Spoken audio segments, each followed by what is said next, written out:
Nesen spēlējot basketbolu, neveiksmīgi satraumējos, un man vajadzēja pēc iespējas ātrāk veikt magnētisko rezonanci.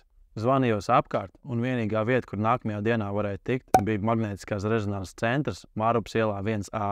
Protams, tajā brīdī bija ļoti priecīgs, bet vēlāk, kad ierakstīju šīs vietas nosaukumu Googlē, es ļoti apstulbu, jo ieraudzīju nepatīkams lietas. 17 atsauksmes ar 2,9 zvaigznēm.